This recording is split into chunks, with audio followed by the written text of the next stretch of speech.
Après les sans-culottes, après les gilets jaunes, est-ce que les Français vont devenir des sans-couilles? C'est ce que nous allons voir de suite dans Actu sur 20. Générique. Alors la vasectomie c'est quoi? C'est une opération en fait qui sert à rendre les hommes stériles, c'est-à-dire que moi je n'aurai pas d'enfant. J'ai su très tôt que je ne voudrais jamais d'enfant, vers vraiment 16 ans, 16-18 ans en fait, à l'âge où on commence à y penser. Et c'est vraiment quelque chose qui est resté constant depuis. À chaque fois que moi j'en ai parlé à des gens, il y avait quand même un peu cette tristesse pour moi de se dire « Ah mais tu connaîtras jamais le vrai bonheur », alors que ce vrai bonheur il peut se retrouver dans plein d'autres endroits finalement. La nouvelle révolution des Français, les gauchistes se mettent tous à la castration chimique ou la vasectomie. Des 30 balais, ils ont tous décidé de ne pas avoir d'enfants et décident la solution radicale. On se pose en mode React, comme des réactionnaires, et on écoute ça tout de suite. Récemment, je me suis fait vasectomiser, je ne voulais pas d'enfant, et j'avais envie de prendre le relais de ma conjointe sur la charge liée à la contraception. Et non, ça n'a pas eu d'impact sur ma libido, sur mon éjaculation et sur mon physique. C'est super Théo, c'est génial. Alors donc Théo a 31 ans, j'en ai 34 il me semble, tu en as 31. Donc on est concernés, on va écouter Théo pour voir si on va se faire couper les couilles une bonne fois pour toutes. Donc visiblement, il n'y a pas de problème. Il n'y a pas de problème. On peut continuer à s'amuser. Wouh! Les éternels adolescents, hein, comme d'hab. Hein. Ne lâchons rien, restons comme on est. Venez comme vous êtes, on continue, allez. Ma conjointe a toujours assumé la charge contraceptive, et à un moment, en discutant avec elle, j'ai découvert qu'il y avait beaucoup d'effets secondaires. Il y a vraiment cette dimension de prise de relais, de se dire bah c'est toi qui as assumé le début de la course pendant tout le début de notre vie, bah maintenant c'est moi qui prends le relais et c'est moi qui m'en occupe. Ça déjà, je suis désolé, mais donc en fait, ce connard, à notre âge, moi depuis que j'ai 19 ans, je demande à mes conjointes de ne pas prendre la pilule.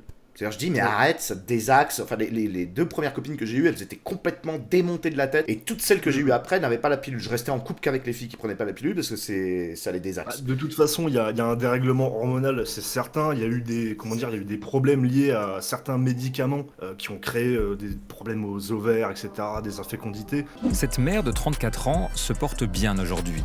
Mais elle a du mal à oublier ce qui lui est arrivé.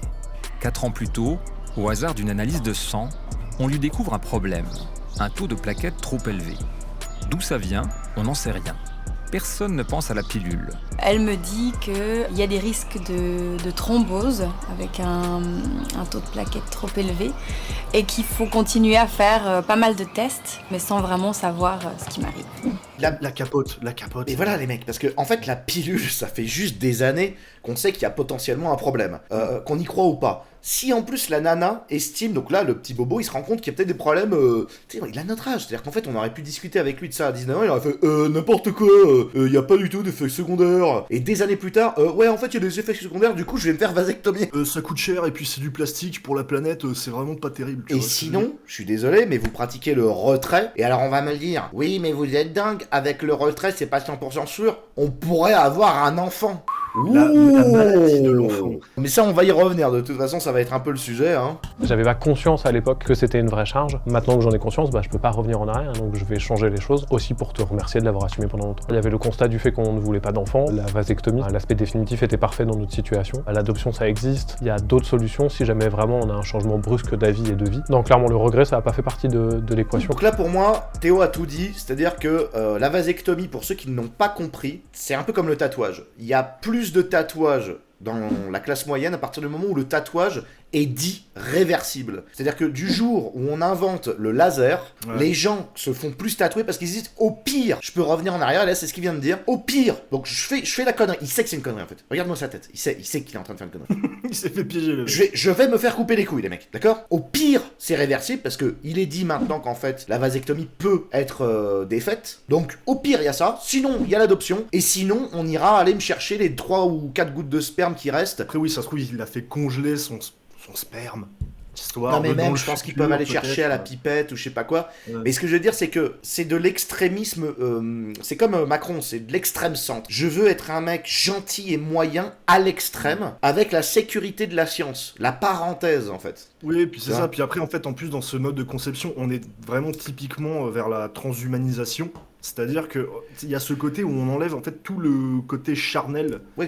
De la création de l'enfant en fait. Et plus de 50 pays font le quart de leur naissance par césarienne. Donc de la conception jusqu'à la sortie, l'importance du naturel semble diminuer année après année. La technologie de la fécondation in vitro, qui a d'ailleurs offert un prix Nobel à ses inventeurs, n'était que le point de départ d'un futur où on peut contrôler de plus en plus de choses. Ouais, tout est assisté, tout est mental en fait. Tout est programmé, je contrôle ma vie. En fait, ils ont l'impression de contrôler leur vie, ces abrutis. J'ai rencontré l'urologue qui m'a opéré. On a fait un assez long rendez-vous, à la fois de discussion de ce que ça impliquait, de présentation de l'opération. En Belgique, j'avais rendez-vous au mois d'août, j'aurais pu me faire opérer au mois de septembre. Mais ça a vraiment été très léger, je crois que j'ai payé une trentaine d'euros au total. Bon alors, si ça coûte que 30 balles, je veux dire... C'est une solution économe, c'est moins cher qu'un tatouage. Et que 3 paquets de capotes. Là, je m'y retrouve. En fait, j'ai fait un budget sur 10 ans. J'ai fait, est-ce que je paye des capotes ou est-ce que je me fais juste une petite vasectomie comme ça vite fait? En re-regardant du coup ce truc de Combini, ma réaction en fait ça y est c'est la colère. Lui, bon il passe chez Combini, il a sa petite veste, il a plus d'argent que nous, il a une situation qui est meilleure. Moi, depuis que je suis ado, j'ai toujours rêvé de fonder une famille. Des fois, je m'en veux, je regrette d'avoir suivi ce que j'ai fait et d'attendre et en fait de me dire, ça se trouve, j'aurais pu être un mec. Moi pareil. Dire qu'il y a un taf alimentaire et ça se trouve, j'aurais déjà genre 2-3 gosses. Et là maintenant, en fait, je suis dans une situation où, comme si j'étais en rush, en speedrun, pour tenter de créer la famille le plus rapidement possible. Tu vois. Et c'est vrai qu'un mec qui choisit je me fais une petite vasectomie et en fait, j'enlève ma totale responsabilité sur le devoir normalement que j'ai à l'humanité. Après nous c'est parce qu'on est de la viériste et on est pour l'idée que l'homme soit programmé, l'homme et la femme, à simplement recréer la vie et que c'est son seul but. Donc de toute façon... Cet homme pouvait avoir une descendance nombreuse en ayant de nombreuses femmes. Il a la chance de faire de la diversité génétique, c'est-à-dire que en changeant de nombreux partenaires, il peut faire des enfants et faire de la variation génétique dans sa descendance. Selon moi, je tiens quand même à poser un petit débat. En vérité, tout ça, c'est du mensonge. Qu'on soit clair. Pour moi, ils se mentent et ils mentent. Regardez, ils nous parlent de 30 €, on dirait juste une publicité. Je crois même anthropologiquement ou sociologiquement que ce type ne rêve que de passer à la télé et que c'est un peu le seul moyen. C'est le quart d'heure de gloire de Andy Warhol. Les gens font tout et n'importe quoi pour pouvoir passer à la télé et dire regardez, enfin, ils racontent n'importe quoi, la moitié c'est du mytho, tu vois. Et il y avait par exemple la Carologie qui avait fait tout un documentaire sur les gens qui se faisaient vasectomier et tu vois en fait que le mec, dans sa posture, c'est un mec super musclé, vachement viril, un peu danseur et tout, et il est prostré comme ça, et on voit que sa nana, on dirait qu'elle a gagné, mais que depuis qu'elle a gagné, elle savoure sa victoire de manière triste. Tu disais, on se pose même plus la question d'avoir un enfant ou de pas avoir un enfant. De plus en plus, on se pose la question si on devrait en avoir, mais je pense que les gens n'ont pas assez cette dimension écologique au jour d'aujourd'hui, parce que, la réalité, c'est qu'on manque de ressources. On manque de plus en plus de ressources. Je veux dire, chaque année, on épuise on recule dans le calendrier de plus en plus dans le manque de ressources. Je pense que si moi, ça me touche en tant qu'être, déjà adulte et avec une certaine maturité, comment ça pourrait pas toucher un enfant ? Parce que en vérité, je crois que, comme disait Cro-Blanc, tout ceci n'est qu'un énorme cheat test. C'est-à-dire qu'en drague, quand tu dragues une nana, elle va te raconter des conneries pour voir si t'es fiable. Par exemple, t'es en train de draguer une nana dans un groupe de potes, et la nana elle fait « Moi j'ai pas envie de faire d'enfant de toute ma vie ». Et si tu dis « Ouais, moi aussi », en fait t'es un bolos. Parce que en fait si tu dis « Non, moi il est hors de question que je sorte avec une nana qui veut pas d'enfant », souvent les nanas elles font « Non mais en fait, si mais juste plus tard ». Un énorme cheat test. La femme avec qui je suis actuellement, premier jour, le premier rencard qu'on a eu, je lui dis bon, par contre, je pose carte sur table. Je suis pas là pour niaiser. C'est-à-dire, si tu veux pas de famille, on passe le chemin en fait, directement. C'est ça. Pas le temps. Les femmes font des cheat tests, des tests en fait pour vérifier si le mec a vraiment de la volonté et qu'est-ce qu'il veut dans sa vie, pour voir le plus profond du mec, s'il se soumet. Et en fait, là, on assiste anthropologiquement à ça, un énorme cheat test géant qui s'étale et dont les femmes en fait regrettent, puisqu'elles testent les mecs et les mecs lâchent l'affaire. Il faudrait vérifier si dans la psychologie féminine, certains traumatismes n'amènent pas et ne conduisent pas les femmes à être dans une castration. Mais je me souviens qu'à une époque, il y a des années, j'étais en couple avec quelqu'un et elle m'a dit Laurent, tu passes du temps sur l'ordinateur. Et en fait, je me suis rendu compte que je passais du temps sur l'ordinateur que quand elle était là. J'ai de plus en plus de copines qui le verbalisent très bien, qui parlent avec moi et qui me disent Laurent, dès que le mec commence à faire ce que je veux, il m'intéresse plus.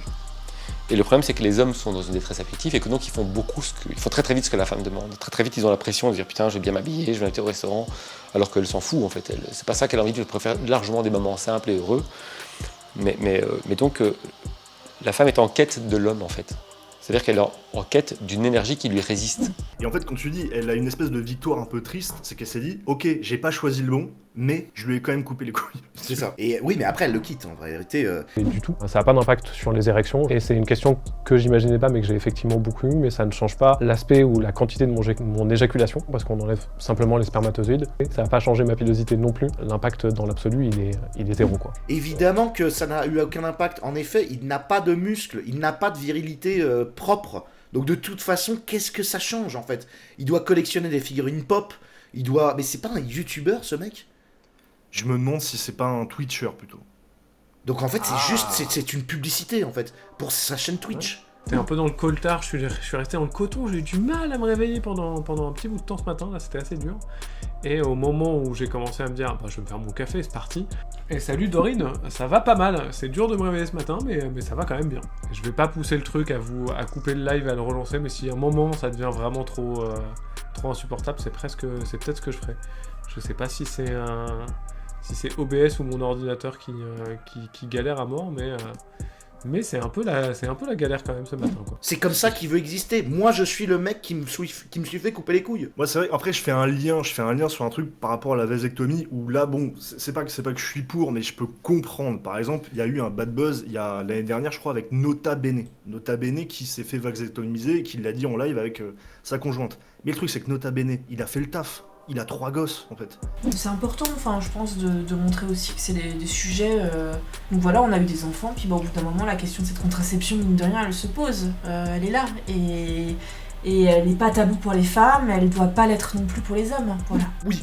Déjà dans ce sens-là, mais après, voilà, c'est ce problème de la promotion. Mais justement, attends, on va aller au bout, parce que là, il va répondre. Donc d'accord, ok, donc c'est un mec de médias, déjà, et là, il va répondre justement aux mecs qu'on est, aux commentateurs. Donc c'est parfait.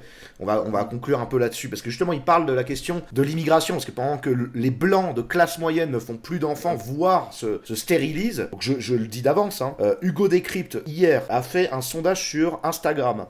Qui d'entre vous, mon public, ne veut pas faire d'enfants? Alors, d'entre vous, les mecs qui sont abonnés à l'Instagram de Hugo Décrypte, c'est que les classes moyennes qui croient au réchauffement climatique. Donc, fatalement, on est quasiment à 80% de gens qui commentent en disant qu'ils veulent pas d'enfants. Donc, en fait, on leur dit, ça urge, la planète, elle va crever, profitez. T'as la petite conne de 20 ans qui dit qu'elle veut pas d'enfants parce que, pour raison climatique, je sais pas quoi. Tu as les mecs de 30 ans qui voient toujours pas l'intérêt parce que c'est des adolescents et qu'en fait, ils ont toujours pas compris qu'ils avaient une date de péremption au-dessus de la tête qui allait tomber à un moment et où, de toute façon, même s'ils voulaient, ils pourraient pas. Il y a les espèces de transhumanistes dont un que j'avais rencontré qui dit qu'il a déjà congelé son sperme, donc de toute façon à la limite il veut pas d'enfant, mais au cas où c'est déjà prêt. Mais ce qui est certain, c'est que la classe moyenne de toute façon était invitée à crever, donc ils sentent bien qu'ils n'auront pas les moyens de faire des enfants, soi-disant. Ils ont l'impression, avec Hugo Décrypte qui leur blinde la tête avec le réchauffement climatique, ils ont l'impression qu'en fait il faut pas faire d'enfants parce que les gosses vont traîner dans Mad Max, tu vois. Alors que pendant ce temps-là, les classes pauvres, populaires, immigrées et blanches, eux pondent, ils te font du French Dreamer en barquette.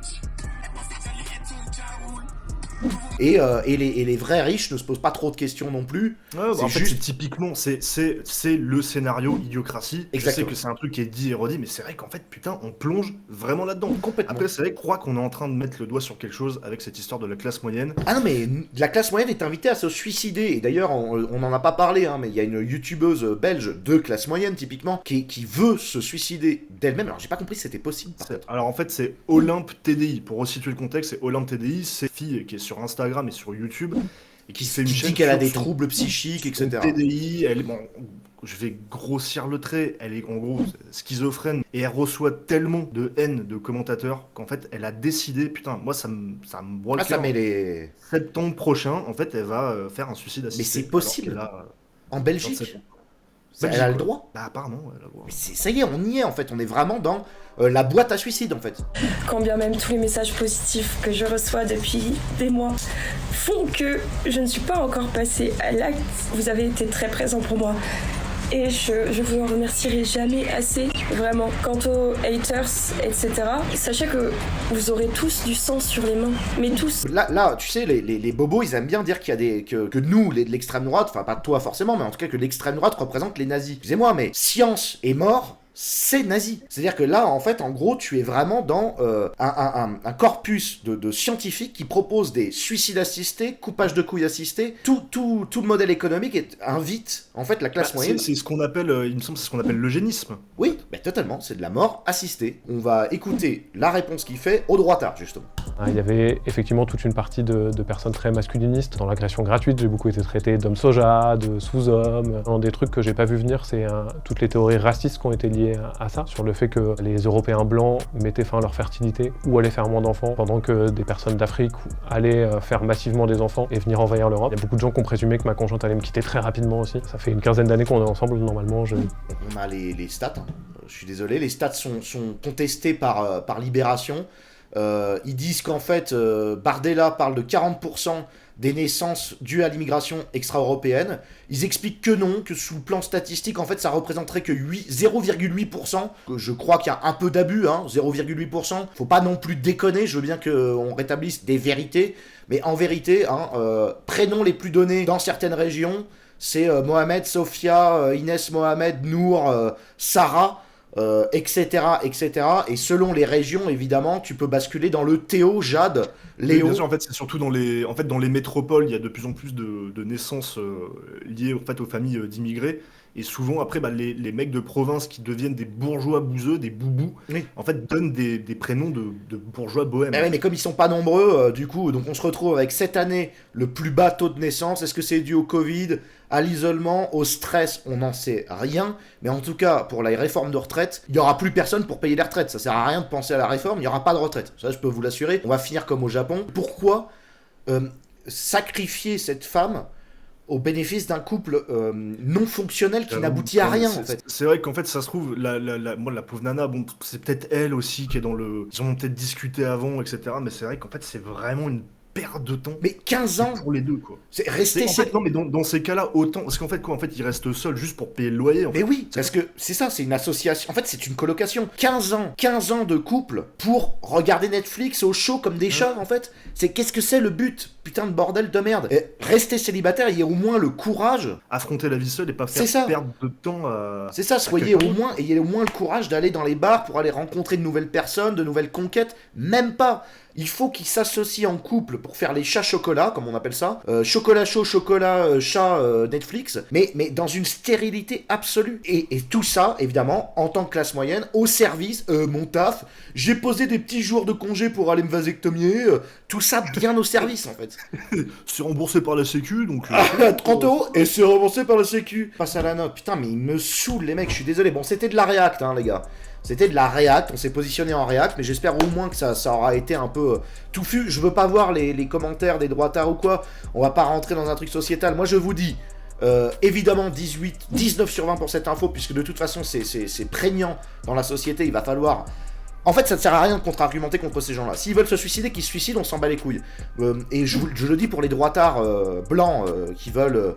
mais même droitards arabes ou je sais pas quoi, enfin les masculinistes qui pensent qu'en fait il faut une régénération de la vie. Personnellement, je ne sais pas comment vous faites pour vous opposer à ça. En fait, je ne veux pas de ça. Je veux pas de leur continuité, je m'en fous de leur vie. On s'en fout de leur vie. S'ils veulent se suicider, qu'ils se suicident. Et ils vont donner quoi, le même gène à leurs enfants? On s'en fout. Et de toute façon, je vous le dis, ils mentent. Ils vont les faire, les gosses. Il a bien dit plusieurs fois qu'il avait encore du sperme en réserve. Donc il y tient.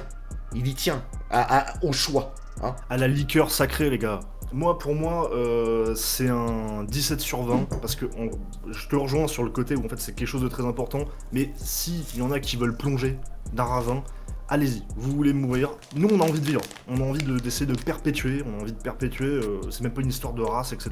Bizarrement, tu vois, on a vu notre copain Cro-Blanc sur Twitter harceler des youtubeurs qui ont des millions de vues, faites des gosses. Des fois, on regarde ça avec Teddy, on se dit... Mais au final, quand je vois ça, je comprends. Non mais oui, mais par contre dans le cas de Cro-Blanc, c'est vrai, si on peut te faire passer un message Cro-Blanc et si des gens dans son audience peuvent lui envoyer le passage de la vidéo, moi et Pierre on a toujours pas d'enfants parce qu'en fait on estime qu'on n'a pas les moyens et je comprends l'argument de Cro-Blanc ou de Condensano qui disent il y a jamais, et même Delavier me l'avait dit, c'est jamais le bon moment. C'est-à-dire que c'est jamais le bon moment, c'est jamais on fait le gosse et après on se démerde et surtout ça responsabilise. En plus on a maintenant Alex Bram qui est papa et qui nous le dit. C'est-à-dire qu'en fait ça fait changer l'état d'esprit. Une fois que tu as changé d'état d'esprit, tu te démerdes pour aller chercher le fric. Ça je le comprends. Mais c'est pas en harcelant, parce que moi quand je vois les messages de Cro-Blanc sous tous les youtubeurs, faites des gosses, c'est, tu sais, par contradiction, ça te donne envie de ne pas le faire, en fait. Et Ouais, même bien moi, sûr. qui suis vraiment pro-gosse, quand je vois ça, je me dis, attends, s'il y a un mec qui regarde dans mon slip, Ouais. j'arrête. Oui, Tu je sais, vois ça ce que tu veux te, dire. ça te la coupe, en fait. Non, mais je vois, en fait, c'est peut-être un peu maladroit. Mais, Oui, oui, après, non mais je moi, comprends l'idée, c'est bien d'en je faire comprends l'idée. une opinion, mais ce que je veux dire, c'est que les hommes soja, là, qui veulent pas faire de gosses, laissons-les tranquilles, on s'en fout, en fait, de leur génétique. On s'en bat les couilles. Je vous le dis, les mecs, une nana vous dit j'ai pas envie de faire d'enfant, vous lui dites, eh ben, va te démerder, je m'en fous. Écoute, on arrête le café maintenant. Achète-toi un chat. Voilà, achète-toi un chat, on arrête le café maintenant. Respectez les nanas, respectez-vous, les gars. C'est justement soyez- un des thèmes qu'on va aborder, la question de la natalité, lors du live privé de vendredi à 20h45 avec Ralph, Alex Bram et Pierre dans ce live qui s'intitule Pourquoi les Français sont des merdes. Pourquoi les Français sont des merdes. On va vérifier si ce sont des merdes et pourquoi. On vous invite à rejoindre notre Patreon pour assister au live et y participer. Et on se dit à la prochaine car vous êtes les meilleurs. Car ce sont les meilleurs. Allez, à la Voilà, prochaine. Salut. Ciao.